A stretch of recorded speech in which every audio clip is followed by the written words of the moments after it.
सब इस सत्संग का भाग बनकर आनंद ले रहे हैं। चर्चा की जा रही है प्रभु की। प्रभु के स्तुति में गीत गाए जा रहे हैं, आवाज़ दी जा रही है सारी ही मानवता को कि ये भक्ति हर किसी के हिस्से आ सकती है।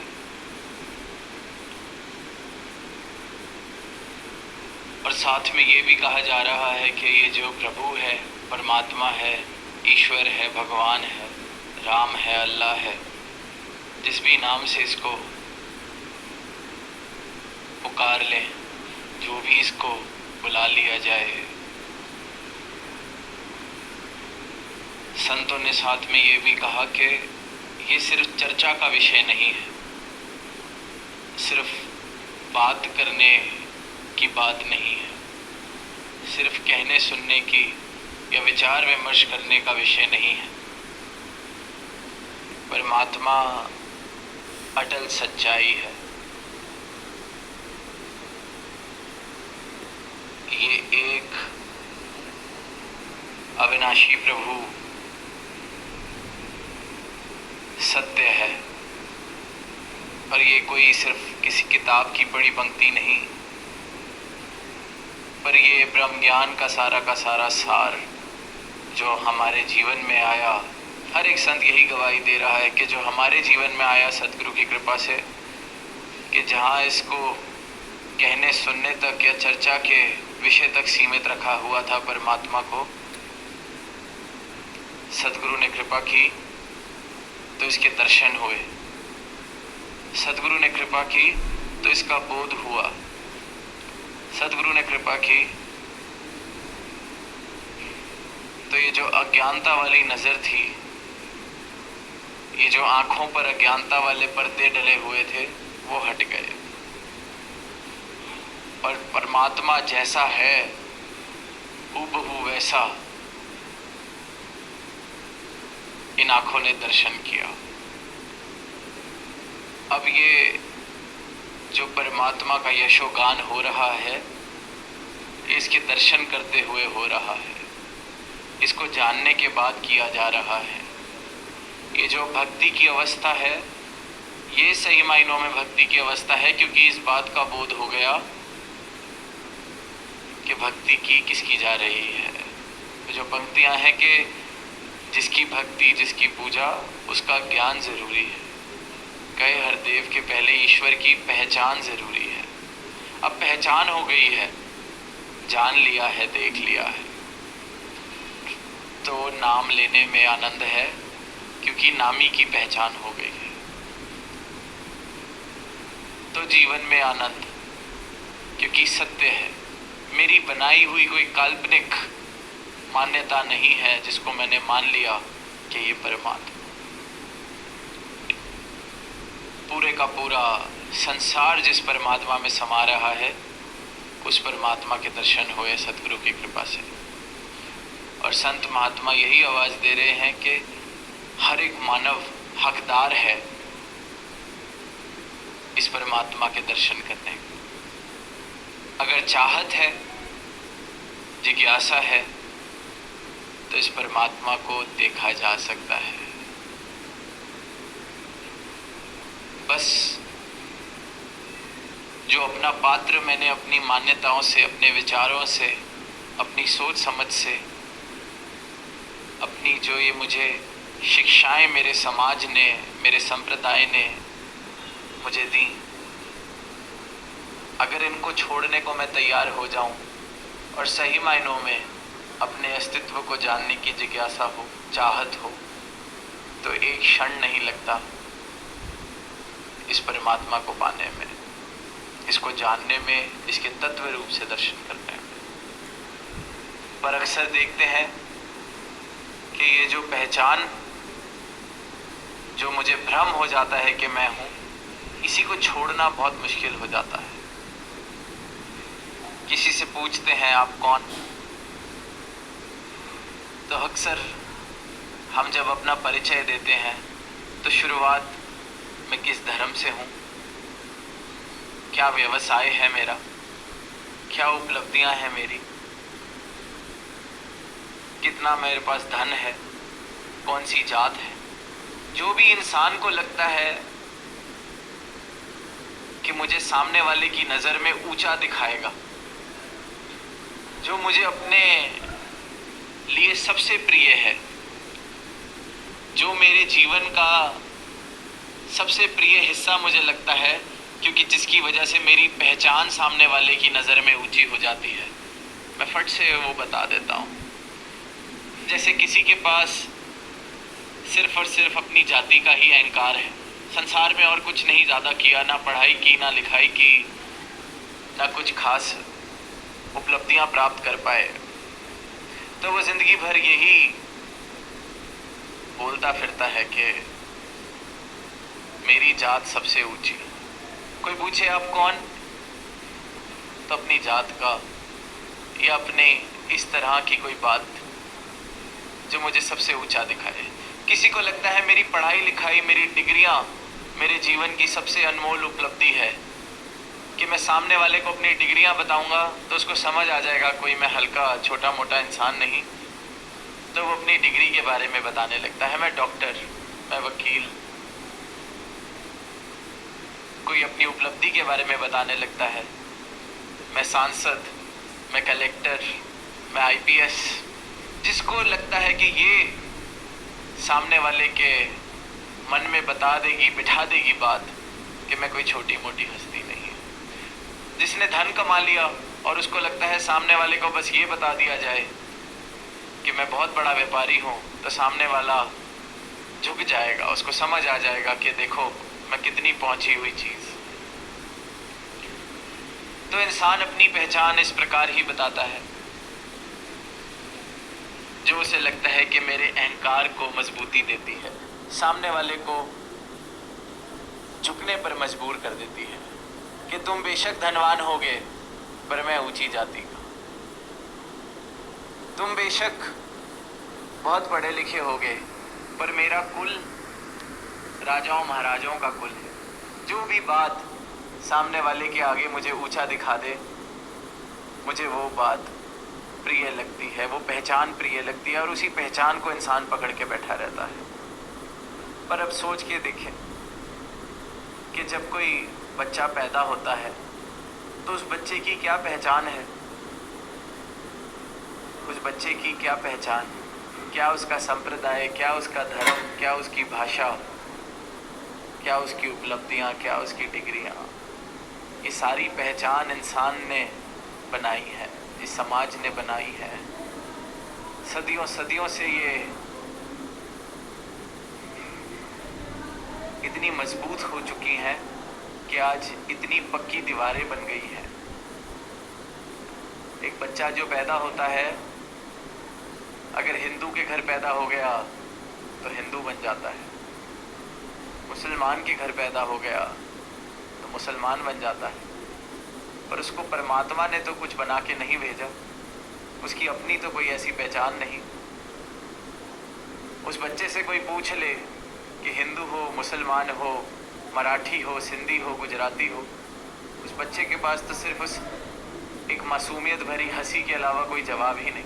अभी तक भाषा ही नहीं सीखी, तो भाषा भी वो प्रेम की भाषा जिसका जिक्र हुआ, तो वो प्रेम की भाषा है, क्योंकि हृदय बिल्कुल पवित्र है, पावन है, तो प्रेम ही बहेगा ऐसे हृदय से।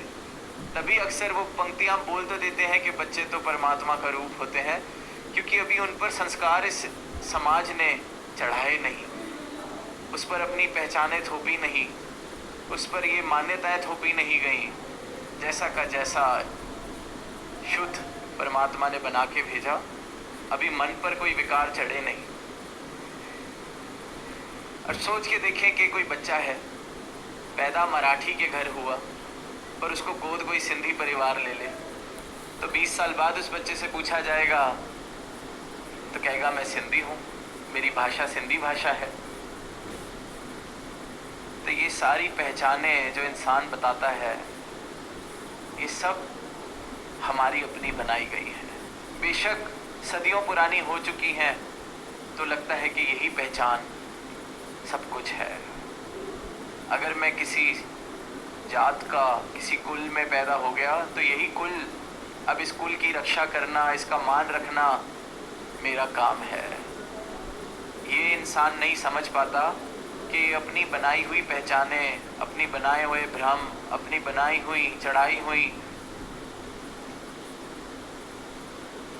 ये जो अस्तित्व हमने बना दिया है, ये विकार हमने चढ़ा लिए अपने सर पर, ये दीवार का कारण बन रहे हैं, ये दूरियों का कारण बन रहे हैं। और ब्रह्म ज्ञान जब किसी को मिलता है तो ये सारी पहचानें, ये सारे भ्रम एक एक करके हटते हैं और फिर जो रह जाता है वो मेरा असली रूप, वो ये परमात्मा का मैं अंश।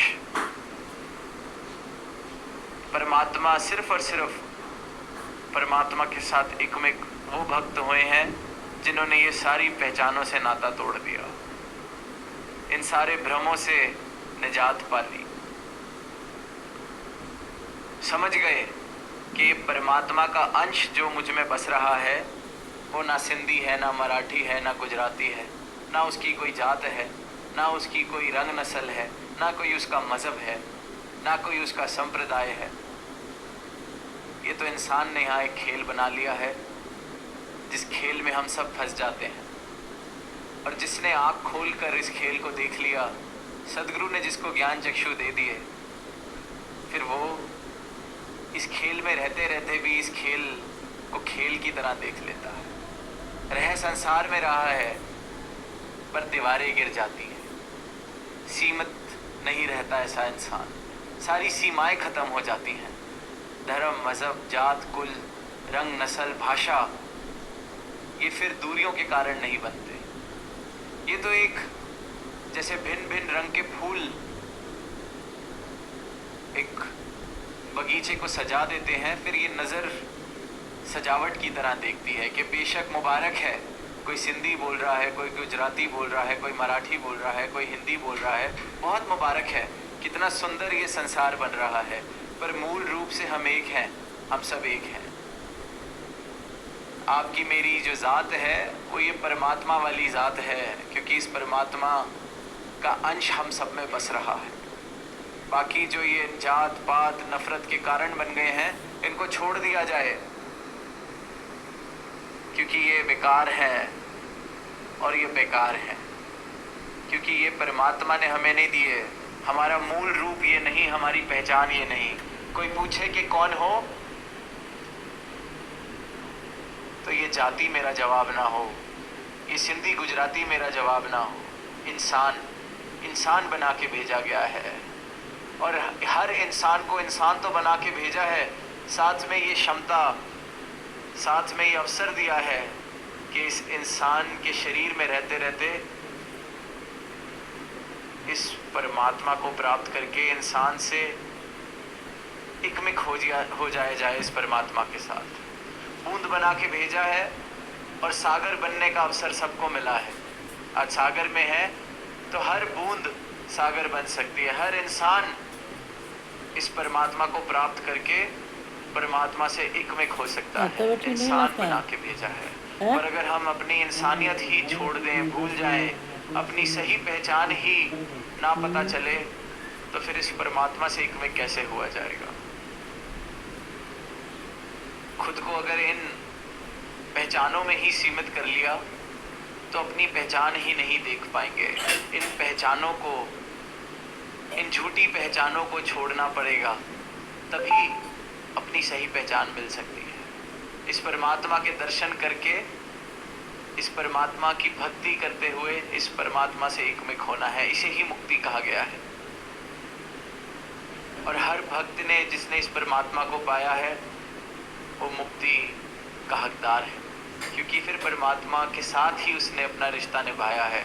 उसकी पहचान भी ये परमात्मा वाली हो जाती है।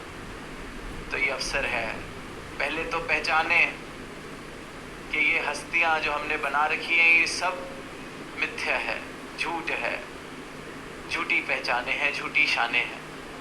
जहाँ ये छोड़ने को तैयार इंसान हो जाता है, वहाँ फिर जिस विराट का जिक्र हुआ, विराट भी वहीं दिखता है, विराट भी वहीं मिलता है, और फिर ये बूंद सागर में मिल सकती है। क्योंकि सागर को देख लेती है तो उसको पता चल जाता है इसमें मिलना ही मेरी मंजिल है, और इसमें मिलके इस एक में खो के हर एक इंसान खुद परमात्मा बनने की क्षमता रखता है। तभी वो पंक्तियां भी हैं कि अहम ब्रह्मास्मि, कि मैं खुद ही ब्रह्म हूँ। पर ये बोध है, ये सिर्फ उद्घोषणा नहीं है, ये सिर्फ कोई नारा नहीं है, ये बोध की बात है, एहसास की बात है। ये जीवन ऐसा हो जाए, ब्रह्म ज्ञान जीवन में इस प्रकार आ जाए कि इन पहचानों से ऊपर उठ जाएं। सिंधी, मराठी, गुजराती, ये वैर, कई बार हमें लगता है हम तो प्रेम कर रहे हैं, पर बड़े बड़े एक सूक्ष्म रूप में ही ये बात आ जाती है कि हमारी बोली तो उस बोली से बेहतर है। ये भी अहंकार है, अपनी पहचान को सामने वाले से ऊपर बताने वाली बात। मेरी बोली उनसे ज़्यादा अच्छी, मेरी संस्कृति उनसे ज़्यादा पुरानी, मेरे जो संप्रदाय के गुरु रह चुके हैं वो ज़्यादा ज्ञानी थे। इन बातों के अहंकार इंसान करने लगता है। तो ये अहंकार जब छूटते हैं तभी निरंकार मिल सकता है, और इन अहंकारों से निजात पाने का एकमात्र तरीका है ये ब्रह्म ज्ञान। क्योंकि इस ब्रह्म ज्ञान के द्वारा मुझे अपनी सही पहचान मिलती है। अपनी सही पहचान मिलती है तो ये जो झूठी पहचानें हैं जिनके कारण मैं अहंकार करता हूँ, उनसे मेरा नाता टूटता है, और वो नाता टूटते ही सारी दीवारें जो इस अज्ञानता के आधार पर खड़ी हैं सब ढह जाती हैं, और फिर प्रेम ही प्रेम, अपनत्व ही अपनत्व, फिर दूरियां मिट जाती हैं। फिर सही मायने में इंसान इंसान बनता है, और सही मायनों में जो इंसान बनता है उसी के पास अवसर है, उसी के पास ये मौका है, उसी के पास ये क्षमता है कि वो फिर इस परमात्मा के साथ एक में खो सके। तो दातार से यही अरदास कि ये एक सुंदर रूप तो सजा, सत्संग में भी सब आए, ब्रह्म ज्ञान भी जीवन में मिला है, पर ये ब्रह्म ज्ञान का एहसास वाकई ही मूल रूप से ये क्या है, ये बोध कभी जीवन से ना चला जाए, ये बोध सबके जीवन में आए। प्रेम से कहना।